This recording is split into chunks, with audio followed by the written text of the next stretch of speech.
Mi propio hijo trató de quitarme la vida, lanzándome por las escaleras para apoderarse del dinero que guardé durante décadas de trabajo.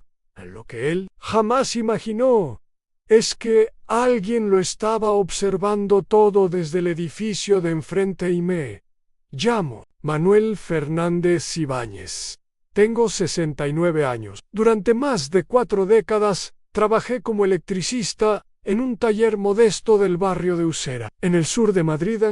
Cuando mi esposa Dolores falleció hace 4 años, creí, ingenuamente, que mi hijo Alejandro estaría a mi lado para acompañarme en la vejez. Qué equivocado estaba. Todo empezó una mañana de abril de 2024. Alejandro apareció en mi puerta con esa sonrisa forzada que conocía desde que era adolescente. Tenía 44 años, pero seguía actuando como un muchacho malcriado. Llevaba casi un año sin empleo fijo, sobreviviendo con trabajos esporádicos y, según los rumores que circulaban por el vecindario, con actividades que prefiero no mencionar. Papá, tengo que hablarte de algo muy importante, me dijo mientras se dejaba caer en el sillón de mi pequeño piso. Sus ojos brillaban, con esa combinación de ansiedad y ambición que había aprendido a identificar con los años. ¿Qué necesitas esta vez, Alejandro? Liam, aunque ya adivinaba la respuesta, siempre era igual. Dinero. Verónica y yo queremos hacer un viaje especial a las Islas Canarias. Llevamos casi 3 años juntos y nunca hemos podido darnos unas vacaciones como corresponde. Solo necesito 18.000 euros, papá. Sé que los tienes guardados. Lo miré fijamente sin decir nada a Verónica. Campos era una mujer de 30 años que trabajaba como dependienta en una boutique elegante del centro. Desde el primer día que la conocí, me pareció una persona calculadora, de esas que miden el afecto según el grosor de la cartera.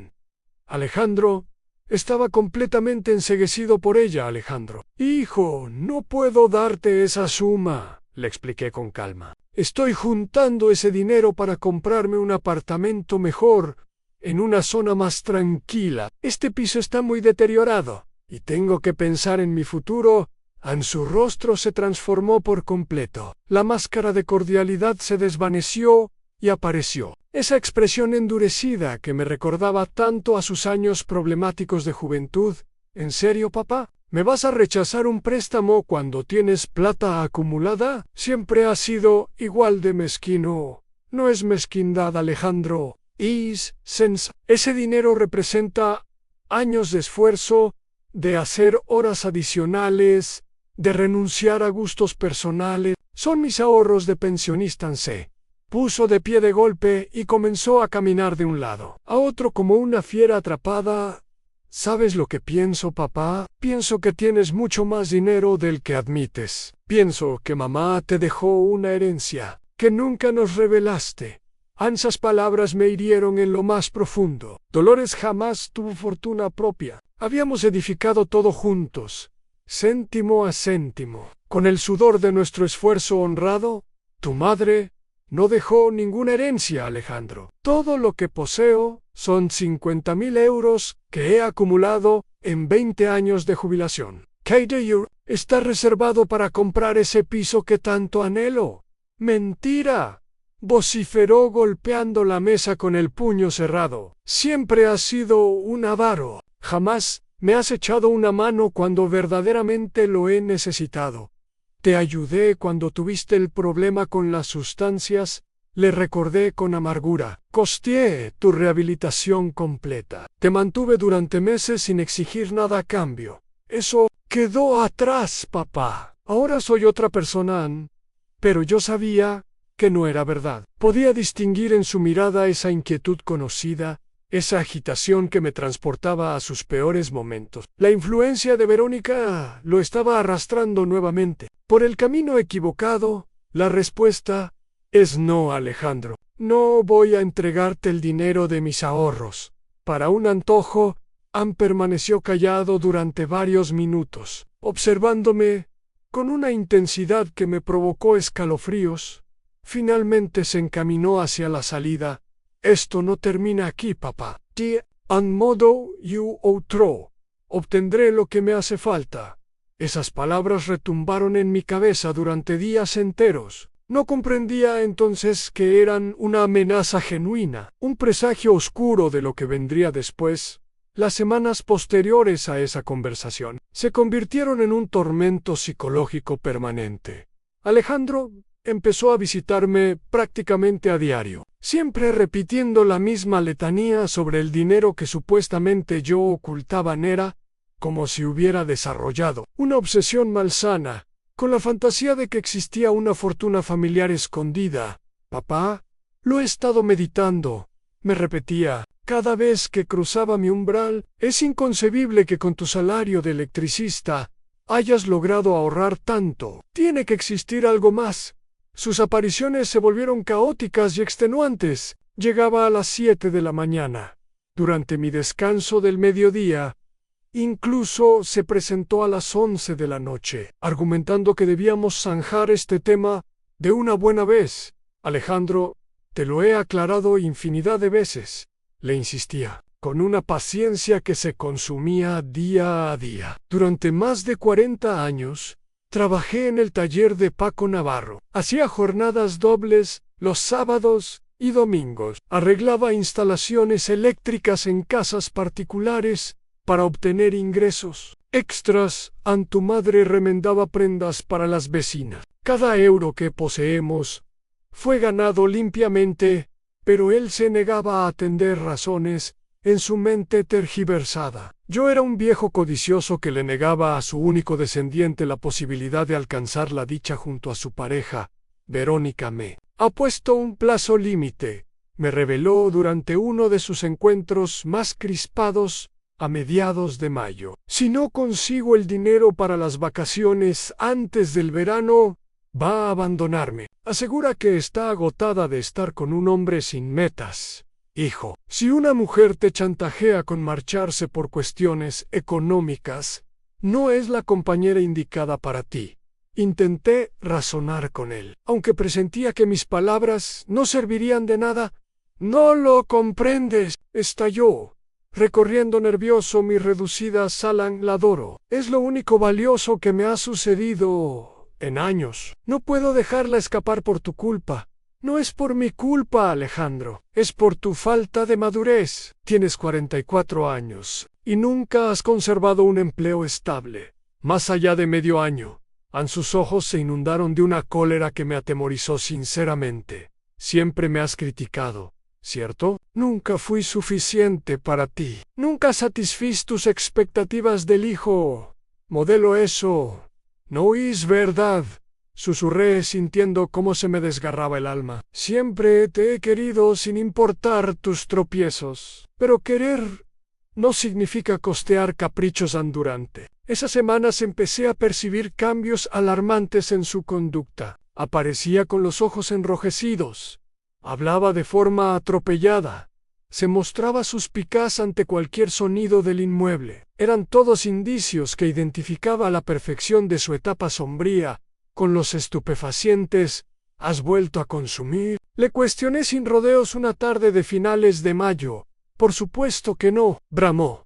Pero su reacción desmedida ratificó mis sospechas. Llevo 6 años limpio. Aunque claro, tú jamás confiarás en mí, Alejandro. Si requieres asistencia, no requiero asistencia. Requiero que mi padre me respalde cuando más lo preciso. Requiero que asimiles que sin ese capital voy a perder a la persona que amo. Una tarde, mientras volvía de adquirir provisiones en el mercado del barrio, me topé con Lucía Herrera. Mi vecina del edificio de enfrente era una mujer de 37 años, separada, que se desempeñaba como secretaria en una dependencia municipal. Siempre habíamos sostenido un trato amistoso de buenos vecinos. Señor Manuel, me interceptó con gesto inquieto. Disculpe que me inmiscuya en asuntos ajenos, pero he observado que su hijo acude con mucha frecuencia últimamente, y en ocasiones se perciben voces elevadas. No se inquiete, Lucía. Son temas familiares sin trascendencia. Mentí, procurando resguardar la intimidad de mi hogar. Comprendo. Pero si en algún momento precisa conversar con alguien, Ya conoce mi dirección. Los vecinos debemos protegernos mutuamente en sus palabras. Me emocionaron. Hacía largo tiempo que no percibía que alguien se interesara genuinamente por mi bienestar. Esa noche, Alejandro se presentó más perturbado que nunca. Verónica lo había escoltado en esta ocasión, y pude distinguir en su mirada la misma avaricia que había intuido desde el comienzo. Señor Fernández, me dijo, con una sonrisa artificial que no iluminaba sus ojos. Alejandro me ha relatado lo de sus ahorros. Tal vez podríamos pactar algo. Podríamos suscribir un documento, fijar cuotas de devolución. Señorita Compas. La interrumpí con cortesía, pero con determinación. Mis ahorros no están a disposición para créditos, ni siquiera con garantías formales. Están destinados a adquirir mi vivienda futura, pero... Señor, insistió, solo se trata de unas vacaciones. ¿Podríamos reintegrarle la cantidad en mensualidades? La respuesta es rotundamente no. Al Alejandro detonó nuevamente, pero esta vez con Verónica como testigo. Su furia alcanzó cotas que jamás había atestiguado.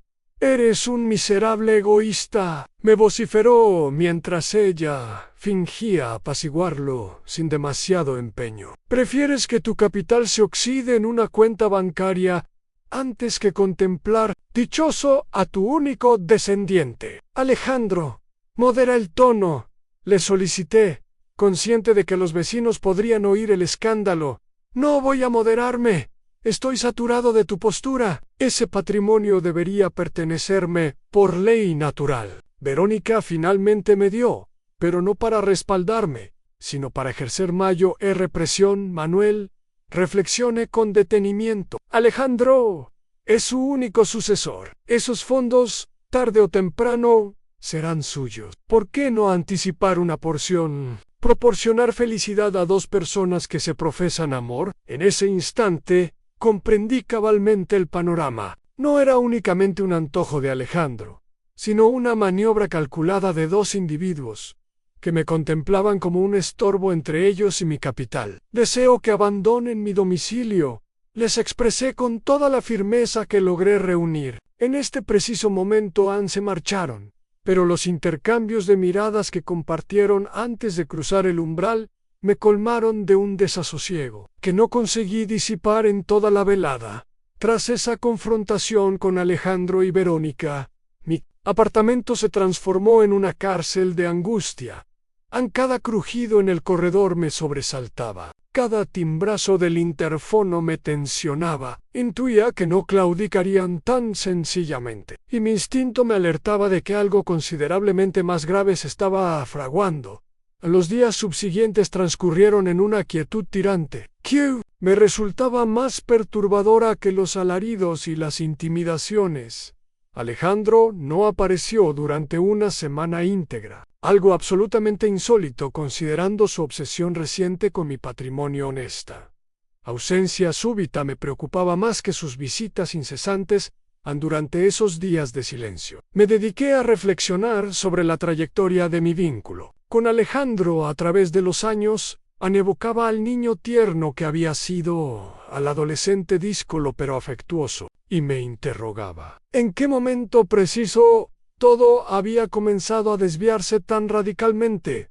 La primera señal de peligro genuino surgió cuando mi vecino del primer piso, Ramón Iglesias, me abordó mientras inspeccionaba el buzón. «Manuel, perdona la molestia, pero anoche divisé a tu Alejandro rondando por el inmueble cerca de las 3 de la madrugada. Estaba acompañado de una muchacha joven, contemplando tu ventana desde la acera». Me pareció raro porque no ascendieron un estremecimiento recorrió mi columna vertebral. «¿Estás convencido de que era él?» Los identifiqué perfectamente bajo el farol. Daba la impresión de que estaban analizando el edificio, tomando anotaciones o algo semejante. Esa información me perturbó hondamente. ¿Qué razones podría tener Alejandro para vigilar mi vivienda en plena madrugada? Estaba tramando algo. Resolví adoptar precauciones. Al día siguiente me encaminé a una tienda de dispositivos electrónicos en un centro comercial cercano y adquirí un sistema elemental de cámaras de vigilancia inalámbricas No Ira Ningen, especialista en tecnología. Pero las instrucciones lucían accesibles y el vendedor me garantizó que podría montarlas sin complicaciones. Son ideales para personas de la tercera edad, me aclaró el joven dependiente con amabilidad. Se vinculan directamente a su teléfono móvil y registran todo en una tarjeta de memoria. Si acontece algo inusual, recibirá un aviso instantáneo. Desembolsé 500 euros en aquel sistema de protección, cantidad que provino directamente de mis ahorros destinados a la nueva residencia. A la paradoja no me pasó desapercibida. Estaba utilizando el capital que tanto custodiaba para protegerme de mi propio descendiente. La instalación me consumió toda una jornada de junio, pero al final logré ubicar 2 cámaras discretas, una en el salón que abarcaba el acceso principal y la escalinata, y otra en mi alcoba que supervisaba la ventana, orientada al patio interior. En el sistema se ponía en funcionamiento automáticamente durante la noche y cuando me ausentaba del domicilio. Lucía Herrera se transformó durante esos días en una observadora involuntaria pero inestimable de la situación. Su apartamento contaba con visión directa hacia mi edificio y había empezado a detectar patrones extraños en la conducta de Alejandro. Señor Manuel, me comentó una tarde, mientras coincidimos en la panadería de doña Pilar. Su hijo ha transitado varias veces por la calle esta semana, pero siempre desde la vereda contraria, como si no deseara ser visto desde su ventana.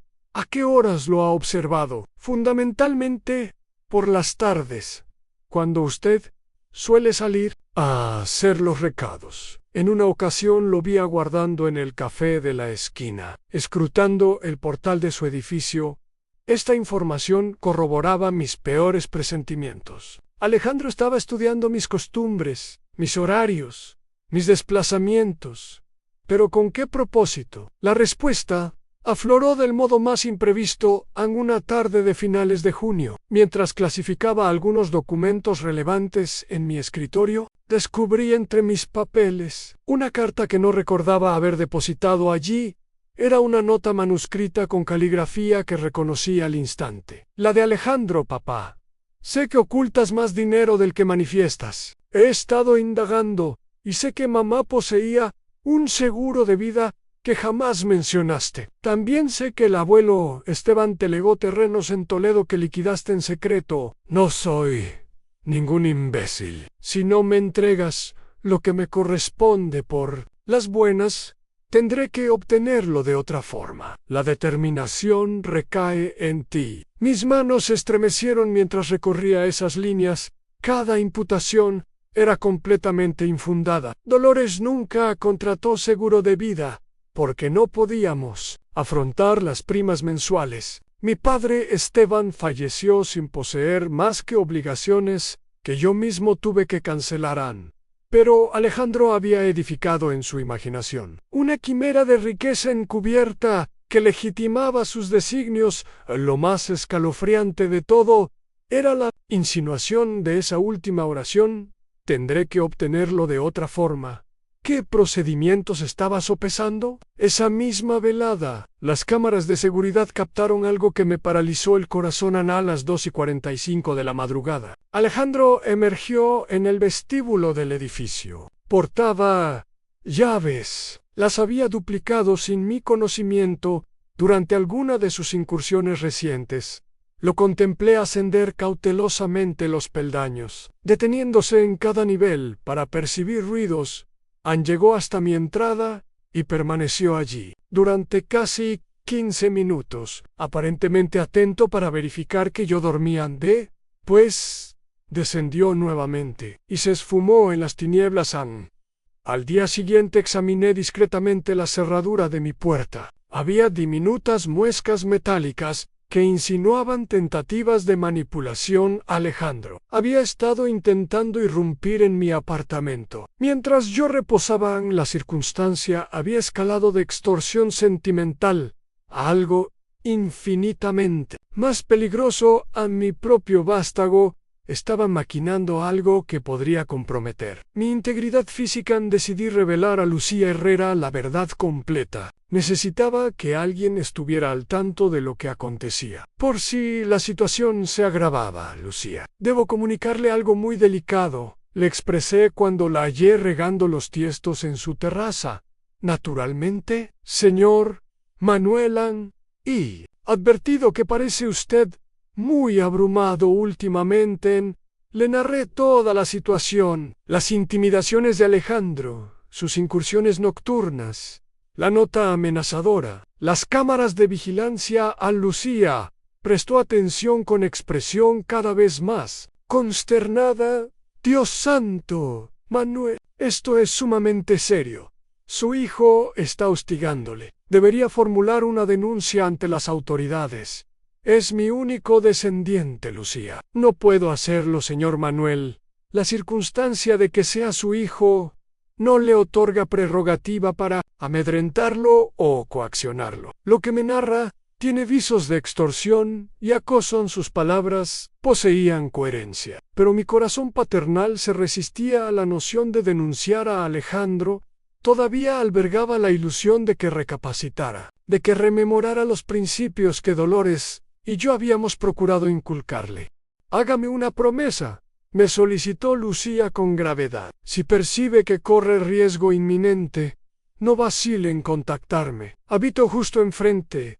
Puedo avistar su apartamento desde mi ventana. Cualquier anomalía que detecte, cualquier sonido sospechoso, telefonéeme inmediatamente. Se lo juro, Lucía. Y gracias por interesarse por un anciano como yo. No es únicamente interés, Manuel. Es lo que practican los buenos vecinos. Y tras lo que me ha referido, voy a permanecer muy vigilante ante cualquier movimiento dudoso esa noche. Mientras revisaba las grabaciones de las cámaras, advertí que Alejandro había retornado. En esta ocasión, no venía solo. Verónica lo secundaba, y ambos parecían estar debatiendo acaloradamente. En el portal del edificio no podía captar su conversación, pero sus ademanes eran violentos. Desesperados, Verónica apuntaba hacia mi ventana reiteradamente, mientras Alejandro asentía con resolución. Fue en ese instante cuando asimilé que ya no se trataba meramente de un hijo conflictivo. Solicitando fondos, se había metamorfoseado en algo considerablemente más siniestro. Una conspiración premeditada para apoderarse de mis ahorros, sin importar las consecuencias para mí. La tempestad que se aproximaba sería muchísimo más devastadora de lo que jamás había figurado. El 25 de agosto de 2024. Arrancó como cualquier domingo apacible de Estion. Me incorporé temprano. Desayuné café con magdalenas mientras hojeaba las noticias, y proyecté una tarde sosegada frente al televisor. No albergaba la más mínima sospecha de que esa jornada alteraría mi existencia para siempre. Alrededor de las 5 de la tarde, mientras organizaba algunos documentos bancarios en mi escritorio, percibí pisadas contundentes ascendiendo la escalinata del inmueble. Identifiqué inmediatamente la cadencia característica de Alejandro, pero había algo distinto. Esta vez sus pasos resonaban más agresivos, más resueltos. Los golpes en mi puerta fueron brutales desde el primer instante. No era el toque cortés de alguien que viene de visita, sino los puñetazos frenéticos de quien arriba con un cometido específico. «Papá, abre la puerta ahora mismo». Su voz portaba un tono que jamás había escuchado antes. Era una amalgama de cólera, desesperación y algo que me resultaba familiar de sus años más tenebrosos. La alteración química de quien había ingerido sustancias cuando franquí la entrada. Me quedé petrificado. Alejandro exhibía los ojos enrojecidos e inyectados en sangre. las pupilas dilatadas, y emanaba ese olor característico, a transpiración ácida que recordaba perfectamente de su época de dependencia. Había sufrido una recaída y se encontraba bajo los efectos de algún estimulante. Alejandro, hijo, ¿qué te ha sucedido? ¿Estás, Khaled?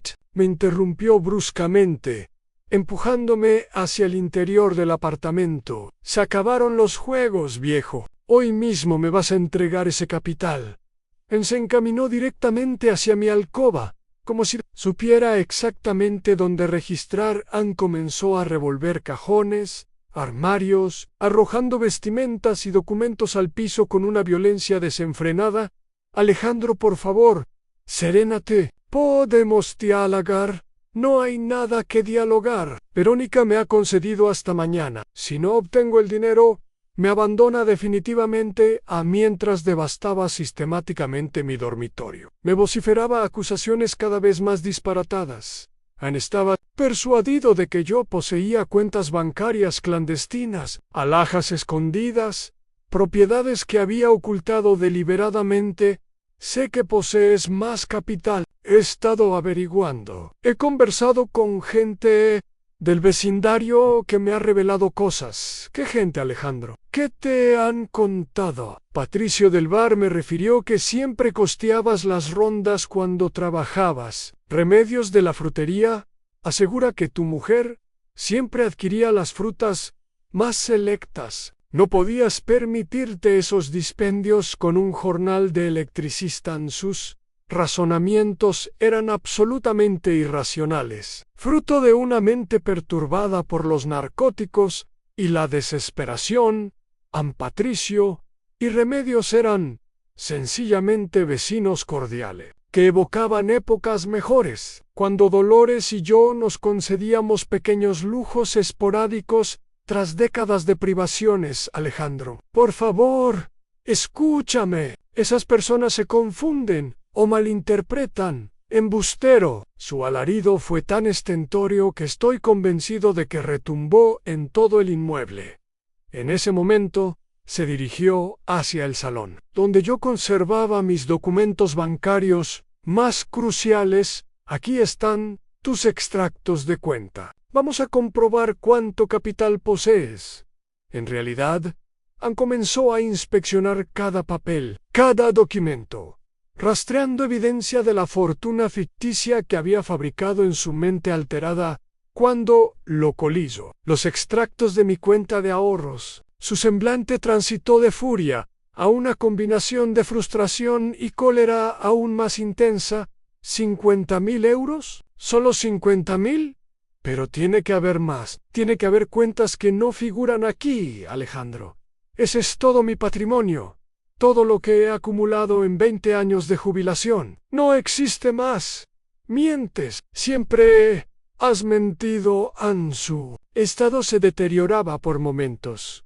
Comenzó a deambular de un extremo a otro del apartamento como un animal enjaulado, murmurando cosas incoherentes sobre Verónica, sobre el viaje, sobre cómo yo estaba arruinando su única oportunidad de alcanzar la dicha.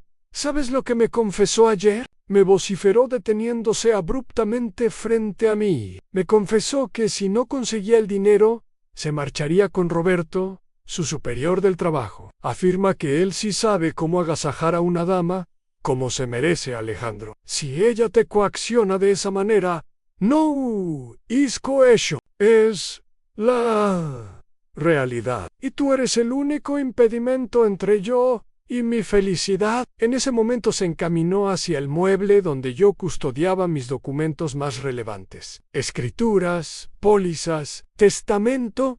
Comenzó a revisarlo todo con manos temblorosas. Aquí tiene que hallarse la escritura de propiedades secretas, los certificados de las inversiones que ocultas. Alejandro, por favor, no existe nada más. Lo que contemplas es todo cuanto poseo. Pero él no me atendía. Su mente, alterada por los estupefacientes y la obsesión, había engendrado una realidad alternativa, donde yo era un anciano codicioso que le denegaba a su hijo su derecho legítimo a una fortuna familiar. Vamos a proceder de otra manera. anunció súbitamente, dirigiéndose hacia el teléfono fijo de la cocina. Vas a contactar a tu banco ahora mismo y vas a transferir todo el capital a mi cuenta, Alejandro. Las entidades bancarias no operan así. No puedo efectuar transferencias telefónicas sin... Cállate, no me interesan tus pretextos, marcó furiosamente un número en el teléfono, pero evidentemente no era el número de ninguna institución bancaria. Estaba tan perturbado que probablemente ni siquiera recordaba correctamente las cifras. No responden. Seguramente tienes un pacto con ellos para que no me atiendan. Su paranoia ha alcanzado cotas alarmantes. Cada explicación racional se transformaba en su mente en una conspiración ideada para negarle lo que consideraba suyo por derecho. Alejandro, precisas asistencia médica. Estás bajo los efectos de... No estoy drogado. Estoy perfectamente lúcido. Más lúcido de lo que he estado jamás. Fue entonces cuando su mirada se posó en las llaves de mi automóvil, que reposaban sobre la mesa del comedor. Perfecto. Vamos al banco inmediatamente. Vas a extraer todo el capital en efectivo y me lo vas a entregar, Alejandro. Es domingo por la tarde. Las sucursales están clausuradas. Mentira. Los cajeros automáticos funcionan permanentemente. Se abalanzó sobre las llaves. Pero yo, en un acto instintivo de autopreservación, intenté alcanzarlas antes que él. Fue un error terrible. No te atrevas a tocar esas llaves. Me empujó con tanta brutalidad que perdí el equilibrio y caí hacia atrás, colisionando contra el sofá. El dolor en mis costillas fue inmediato y lacerante. Alejandro, por favor, tranquilízate. Ya basta. Cogió las llaves y se encaminó hacia la salida, pero se detuvo abruptamente. Su expresión mutó a algo que me aterró absolutamente. Una frialdad calculadora que nunca había contemplado en los ojos de mi hijo. ¿Sabes qué, papá? Creo que existe un método más sencillo de solucionar esto. Se aproximó lentamente hacia donde yo me encontraba, todavía dolorido en el suelo junto al sofá, ¿no? En sus ojos vi algo que nunca imaginé que contemplaría. La mirada de alguien completamente desvinculado de su humanidad.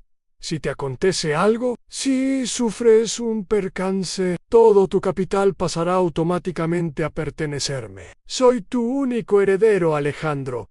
No pronuncies esas cosas.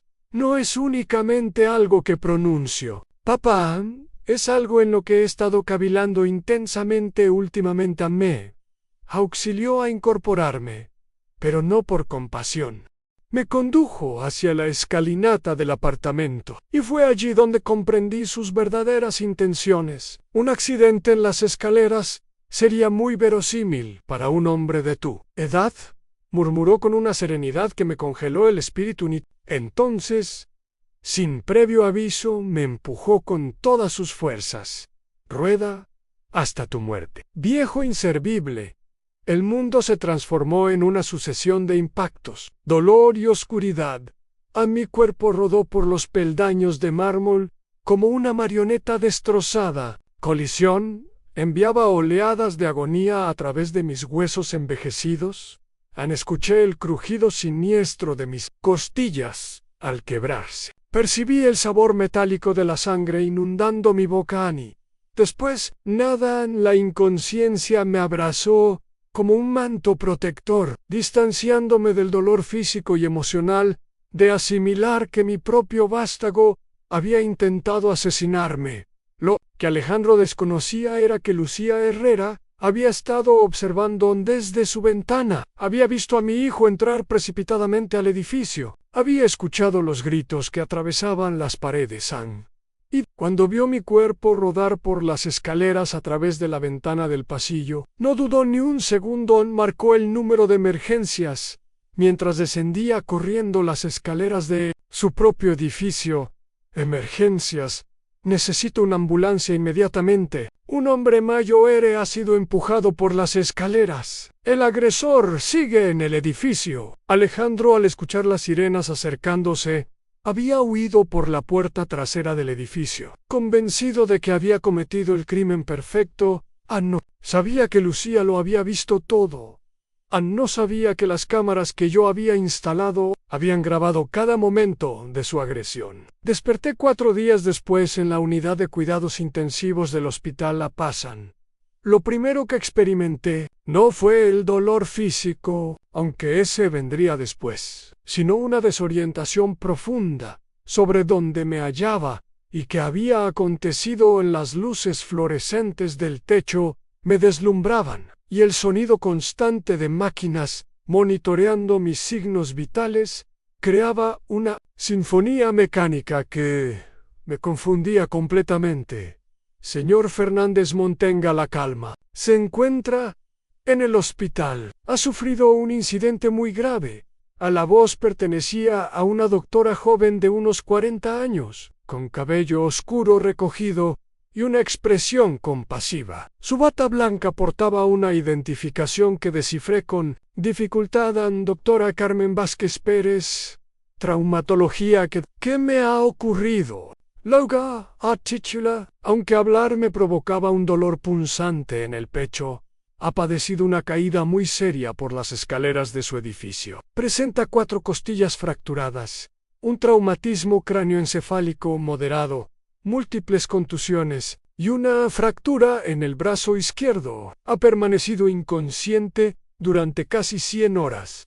A las imágenes comenzaron a retornar gradualmente Alejandro. Alterado, drogado, desesperado, sus gritos sobre el dinero, su búsqueda frenética por mi apartamento. Y finalmente, el empujón deliberado por las escaleras, doctora. No fue un accidente, murmuré con la voz quebrada a mi hijo. Mi hijo me empujó. La doctora Vázquez se aproximó más a mi cama. Su expresión transitó de profesional distante a genuinamente preocupada. Señor Fernández, esas son acusaciones muy serias. ¿Está usted completamente seguro de lo que afirma?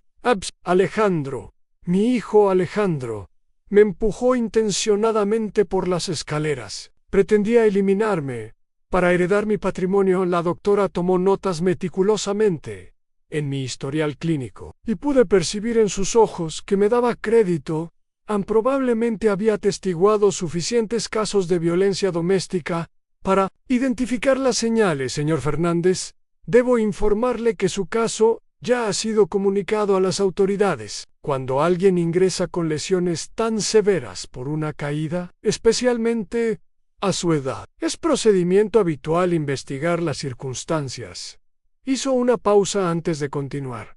Además, hay una mujer esperando afuera que afirma ser su vecina. Dice que fue testigo de todo lo que ocurrió. Se llama Lucía Herrera. A mí, corazón dio un vuelco. Lucía, ella lo vio. Aparentemente observó toda la agresión desde su ventana. Fue quien llamó a emergencias. Probablemente le salvó la vida. Señor Fernández, los días siguientes transcurrieron en una nebulosa de procedimientos médicos, declaraciones policiales y un dolor que iba mucho más allá de lo físico. El inspector Martínez Soto, un hombre corpulento de 50 y tantos años, con expresión severa pero ojos compasivos, vino a tomarme declaración en cuanto los médicos lo permitieron. Señor Fernández, su vecina, la señora Herrera, nos ha proporcionado un testimonio muy detallado de lo que observó. También hemos encontrado las cámaras de seguridad que usted instaló en su apartamento. Quedé paralizado por un momento. Las cámaras las había olvidado por completo.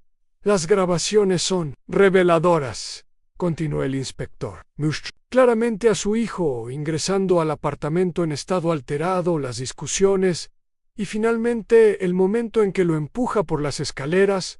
¿Lo han detenido? Lo localizamos hace 2 días en un hostal de Móstoles. Estaba con su pareja, Verónica Campos. Ambos han sido arrestados. ¿Verónica también? Las investigaciones sugieren que ella fue cómplice en la planificación del ataque. Encontramos mensajes en sus teléfonos móviles que indican que llevaban semanas discutiendo.